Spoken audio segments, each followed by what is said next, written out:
Capítulo sexto.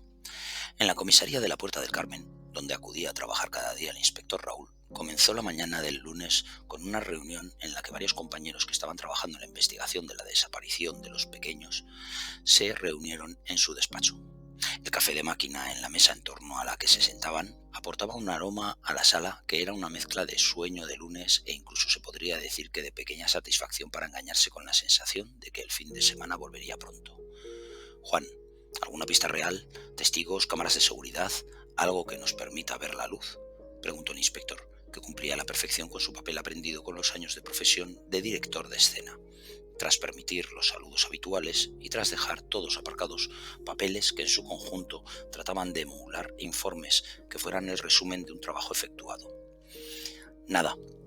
pese a que hemos hablado con todo el vecindario. Se han revisado todos los comercios y bancos cercanos en busca de alguna pista que nos pudiera llevar a los niños. Los vecinos de la casa son de esos que apenas se conocen entre ellos. El edificio es una suma de pisos alquilados, muchos de los inquilinos están de paso, son divorciados o separados que trabajan de día, duermen de noche y no hay ninguno que lleve más de un año en él viviendo. La vecina del piso contiguo al del padre declaró que ni siquiera había coincidido con él o con los niños en los 3 meses que llevaba viviendo allí. Manuel, dime tú qué resultado hemos obtenido de las periciales en el domicilio, continuó consultando el inspector Raúl, dirigiendo los turnos de palabra de cada uno de los participantes. Todo negativo. En el domicilio del padre no hay rastros biológicos que puedan ser indicio de muerte violenta, ni en una primera inspección ocular ni tras las pruebas de policía científica.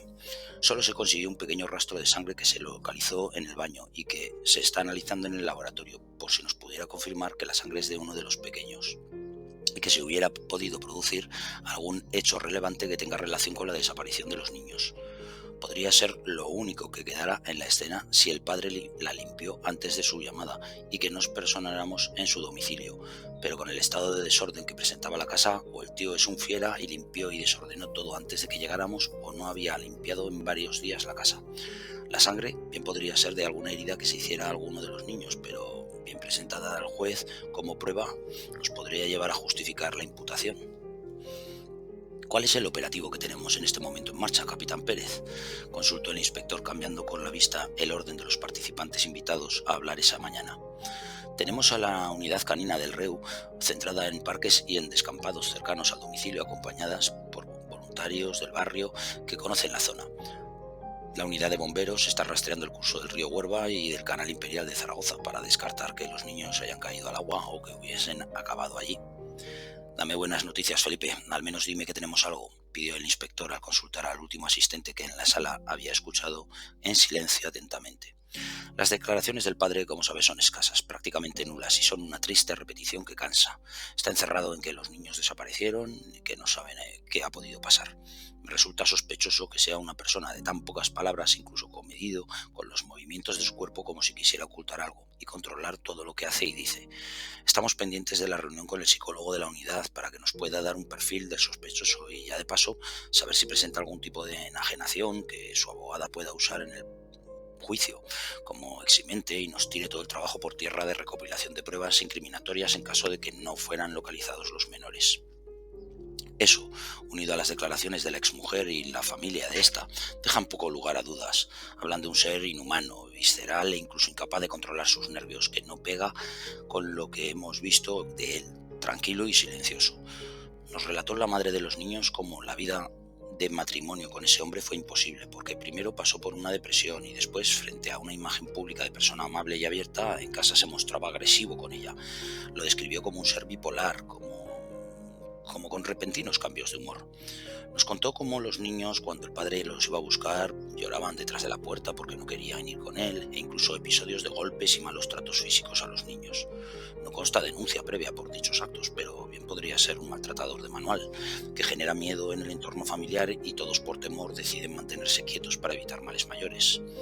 Nos llegó a relatar la mamá de los niños cómo le hizo perder su entorno de amistades de toda la vida por cómo se comportaba, intentando encerrarla cada vez más en su casa, y que cuando llegó un punto en el que ella ya no podía más, decidió dar el paso apoyada por amigas y familia, y él no asumió jamás dicha decisión, lo que generaba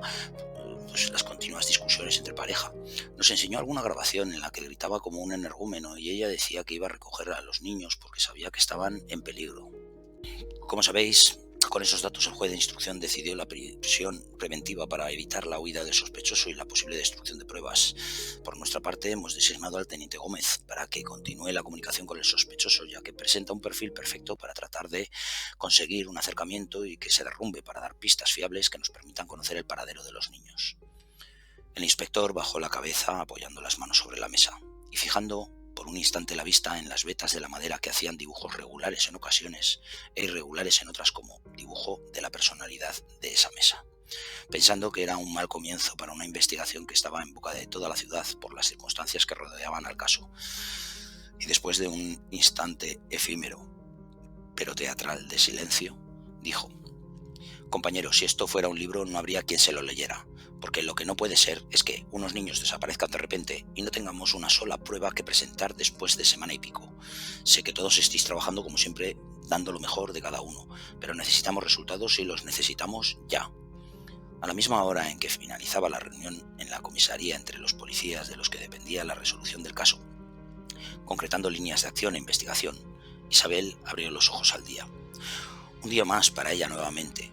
Una nueva mañana en la que repetir las mismas rutinas, pero que en el fondo sentía que no le aportaban más que la tranquilidad del agua que está estancada, sin la aventura que puede aportar la vida de ese agua que fluye a un destino que siempre será vida. Frente a la costumbre que le rodea y las sonrisas dedicadas a los desconocidos que entran en la tienda a las que su trabajo obliga, siente en su interior una desazón producida por la lucha entre la razón y el corazón. La razón, impulsada por las imágenes que las noticias proyectan y la información que recibe del caso de José, le dicen que es un monstruo, que no merece más atención que el desprecio por ser lo que es. Han pasado los días y no ha aportado noticias del paradero de sus hijos, demostrando una muestra enorme de sadismo ante el dolor que le estaba provocando una madre, a una familia y a unos amigos, con esa capacidad de falta de empatía ante los sentimientos de quienes le rodean, propiciando que se haga mayor de edad la duda sobre lo que pasó en realidad y que el dolor se prolongue en el tiempo en aquellas personas que lo sufren y que son el objetivo de José. La razón no solo dibuja a un hombre duro y frío, sino además a un enfermo, un desalmado por generar sufrimiento consciente de que lo produce y que posiblemente en la soledad de una celda le resulte incluso alentador, porque los monstruos se caracterizan por la satisfacción que encuentran en el dolor que son capaces de generar en los demás por sus actos. Un claro ejemplo del resultado de una separación matrimonial, en el que uno de los miembros de la pareja se siente liberada de su prisión, mientras que el otro se siente abandonado y en su despecho utiliza todos los medios que están a su alcance para devolver todo el dolor que siente le han causado. En este caso, los medios son los niños, víctimas desafortunadas que no solo sufren el dolor de la caída de su familia, sino que además son vilmente utilizados. Pero en un rincón del interior de Isabel, tan profundo que nadie podría llegar a alcanzar jamás, ese en el que se esconden los sentimientos que dicta aleatoriamente el corazón, siente que ese amigo del pasado, ese hombre, puede que esté viviendo la soledad de la incomprensión con la que en ocasiones es tratada la verdad. No hay, por lo que dijo su primo, una prueba incriminatoria y los niños desaparecidos no son cadáveres encontrados, porque en este momento se han desvanecido y nadie los ha encontrado. Isabel sabe de primera mano, porque la vida le aportó esa sabiduría, que solo dan los días vividos y acumulados, que el ser humano siente como verdad lo que se impone como tal, porque toda persona es la mezcla de una combinación de tres componentes que son los que alientan las decisiones de los hombres y las mujeres. Ella sabe que cuando una persona busca una explicación que le convenga para explicar lo que ha sucedido, mezcla convenientemente su interés personal con un razonamiento propio, pero no real, que le permita encontrar una justificación a sus actos y decisiones tomadas, y que acaba además siendo una combinación homogénea gracias a la necesidad de sentir. Las personas están huérfanas de sentimientos y en su búsqueda eterna de una excusa que se los dé, los buscan de forma infructuosa durante toda la vida. Buscan sentir con una pareja a la que tratan como el objeto con el que se siente la alegría de quien ha adquirido la persona que cumpla el sueño que tenía. Buscan sentir con unos amigos que apaguen el silencio de la soledad que asfixia, por tener más peso que las palabras de un libro y el sonido de la música con la que se acompañan las noches y los días de los que se sienten abandonados. pero en ocasiones dan rienda suelta a la peor faceta que cada cual puede albergar y buscan sentir odio, y para ello encuentran un enemigo natural en el que depositar toda su mezquindad, que en el fondo es un cúmulo de sentimientos negativos que esconden unas veces frustración y en otras ocasiones un sentimiento de superioridad frente a los demás, esos seres que comparten tiempo y espacio pero que se sienten que no son nada. Ella aprendió en su tiempo en el que cursó los estudios de la Universidad de la Vida que podía valorar cuando tuviera los hechos confirmados, pero jamás generar una valoración en base a las declaraciones de los interesados. Miró a su alrededor, viendo el libro que había comenzado hacía unos días descansando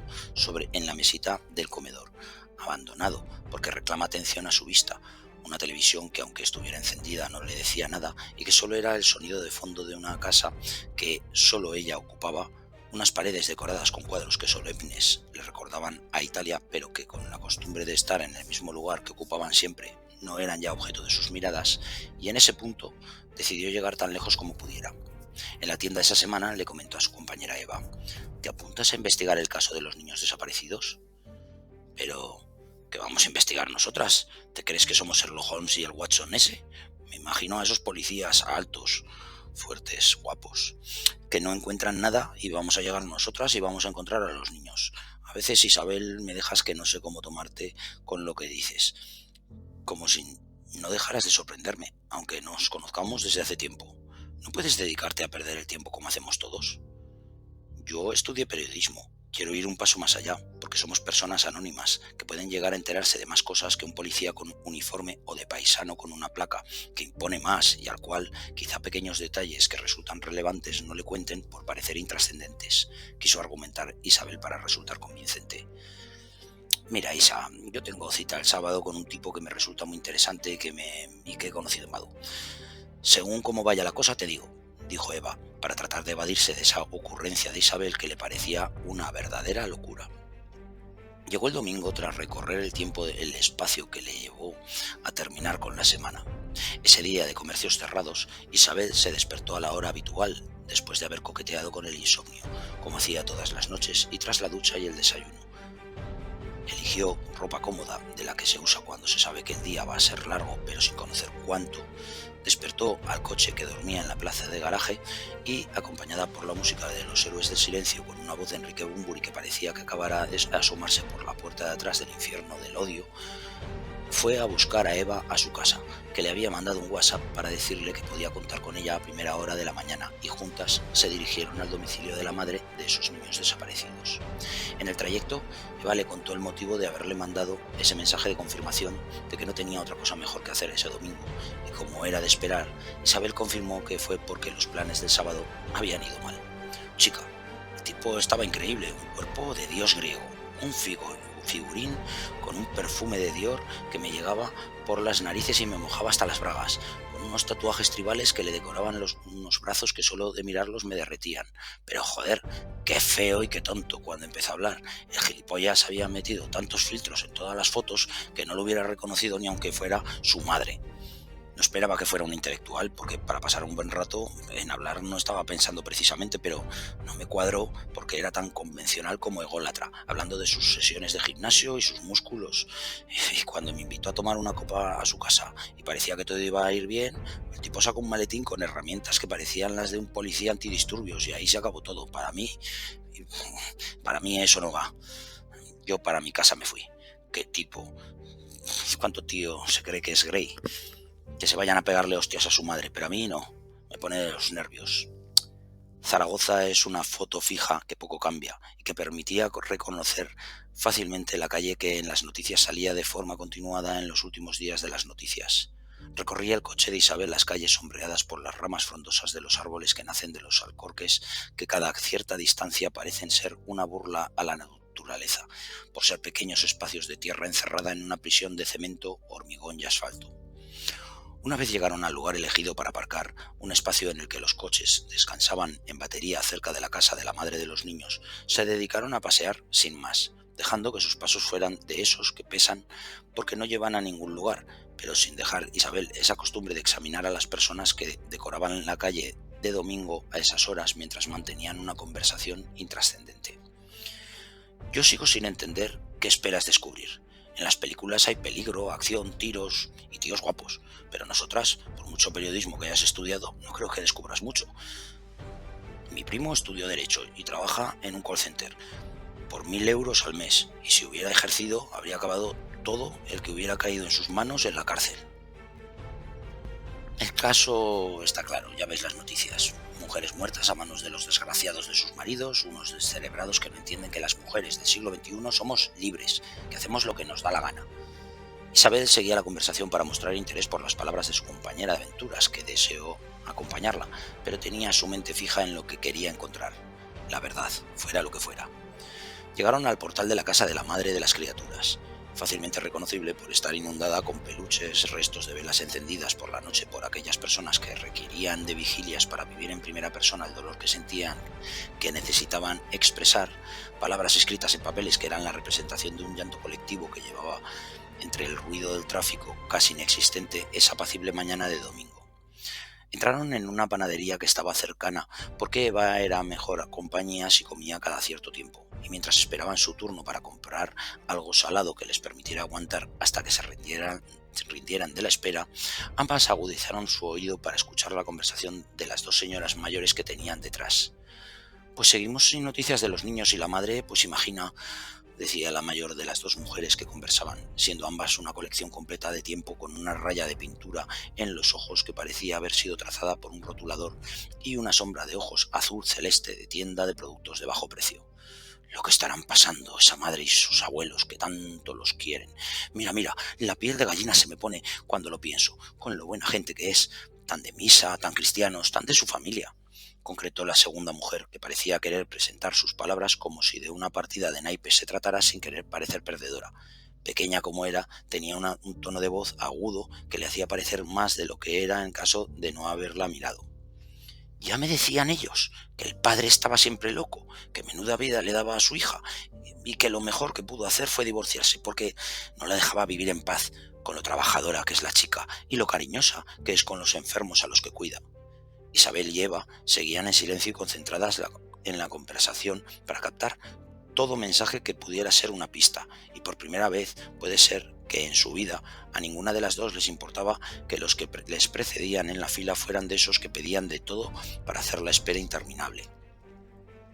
Me comentó la abuela a mí que el tiempo ponía a cada uno en su lugar, y que él no era más que un sinvergüenza, y solo faltaba esa pelandrusca que se le juntó después de lo que hicieron por ayudarla cuando fallecieron sus padres. Menuda decepción de persona, dijo la señora de raya pintada en la cara, como si llevara un anuncio en los ojos. En el mundo tiene que haber de todo, pero estos que son tan malos, lejos, como decía mi abuelo, contestaba la señora bajita.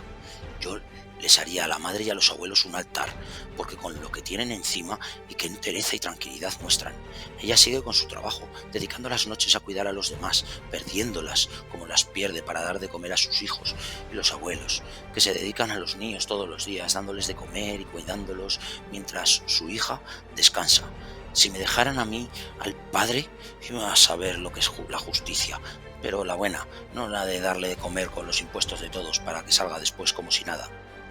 Ya pudo comprobar Isabel por esa conversación que esas dos mujeres, que eran una colección completa de años, que además de no ser muy querido el padre en el entorno familiar, la madre trabajaba en un centro sanitario de noche, y que José tuvo una amiga o pareja que no contaba precisamente con la simpatía de la familia materna por haberse acercado a él. Dejaron la panadería atrás cuando se hicieron con las provisiones que eligieron, llegado su turno, y a esas señoras, que eran la clara representación de las comentaristas que todo barrio tiene de las noticias que no se llegan jamás a publicar, pero que son el día a día de la humanidad. Le pareció a Isabel buena la idea de Eva de que se sentaran en un banco del parque cercano, que a esas horas estaba colonizado por pequeños que saltaban de columpio en columpio, corrían, y donde algunos de los niños, soñadores de arquitectos, construían con arena montículos que solo en su imaginación eran casas y castillos, la misma que los gatos callejeros nocturnos habían empleado para esconder sus deposiciones. Eligieron un sitio que no estuviera apartado de la vida social, que en ese momento de la mañana se desarrollaba, ya que el parque era un refugio para familias que debían dedicar tiempo a sus hijos, pero que en realidad utilizaban para dejarlos sueltos como si de animales se tratara, mientras los padres se dedicaban a cotillear. Y se colocaron en un banco aledaño a otro en el que un grupo de padres de los que parecen hacer cuadrilla a la fuerza de tener que sacar a los niños de casa los días que no hay colegio ni actividades extraescolares mantenían una animada conversación. Pronto pudieron comprobar que de nuevo se hablaba de la desaparición de los pequeños, que era la noticia del mes, del año y del siglo para esas personas con una existencia tan triste como un pijama de felpa. E Isabel sintió vergüenza ajena al comprobar cómo un hecho tan desgraciado y doloroso servía para llenar el tiempo de gente que se permitía el lujo de banalizar con conversaciones vacías sobre un hecho tan lamentable. Sentía que la gente parecía estar compuesta en una proporción equitativa por una capa de sensibilidad extrema y por otra de frialdad asquerosa. Pues María ha dicho que vamos a poner 5 euros por niño para comprarle un ramo de flores a la madre, dijo una de esas madres con cuerpo de guitarra por lo exagerado de las curvas a la altura de las caderas y los pechos que mostraba y que se acentuaban por su baja estatura. Pues a mí me parece que es de mal gusto porque es como llevarle flores al cementerio cuando aún no han sido encontrados ni enterrados, decía una rubia con ojos azules que, lejos de estar dentro de los cánones de belleza nórdica, estaba en los estándares de normalidad de la ciudad y que escondía en sus palabras en realidad que no le venía bien pagar 5 euros en regalos, pero que había decidido no ser sincera porque no quería parecer una persona con apuros económicos, y menos en un grupo de gente que lucha por ser más y mejor, como el de las madres de los niños de un colegio. Pues se lo dices en el grupo de WhatsApp, le contestó la guitarra con rapidez y cierta sonrisa socarrona. De eso nada, que luego te ponen verde y me sacan de quicio. Lo que tenía que hacer es meterse en sus asuntos, que por ser funcionaria se cree que es la reina de las madres del colegio, pero todos saben que de joven fue fina, respondió con rapidez la rubia. ¿Aún estás dolida con la que montó con los libros del colegio, que nos hizo cambiarlos porque a ella no le parecían bien después de tenerlos todos comprados?, dijo con musicalidad la guitarra. No, estoy dolida porque se callaron todas como putas, y además de no tener ningún valor para decirle nada, ya sé yo que me pusieron de vuelta y media por ser de las pocas que le llevaron la contraria, contestó molesta la rubia. En ese punto Isabel ya pudo comprobar que la maternidad era una maravillosa etapa vital que dejaba un pozo de amargor en los padres y madres y que les hacía actuar y pensar con una inquina que no era normal y donde se producían luchas continuas para dejar claro el estatus que correspondía a cada cual, como si fueran, en vez de padres y madres, gallinas nacidas con la ilusión de ser gallos. De repente, un cuchicheo revolucionó la conversación de esos padres que dedicaban más atención a la conversación que a sus hijos, pequeños que pronto acabarían enzarzados a buen seguro en una lluvia de puñetazos que acabaría con llantos. «Mira, mira, la lista que estuvo con el padre. Menuda calientabraguetas, después de lo que hizo la familia de la madre por ella», dijo una voz que salió del grupo de personas sin poder determinarse el origen de la afirmación, pero era claramente una voz masculina. «Me contó la mamá de los niños desaparecidos, Pilar, que cuando se quedó sola tras la muerte de sus padres, los abuelos de los niños se encargaron de ayudarla en todo. Y va ella y se junta con el desgraciado ese. ¡Cuánta hambre hay en el mundo! Debería darle vergüenza salir a la calle, pero las hay que no la conocen ni la conocerán», dijo otra voz que provenía de alguna de las componentes de esa orquesta, compuesta por instrumentos de aire y cuerda.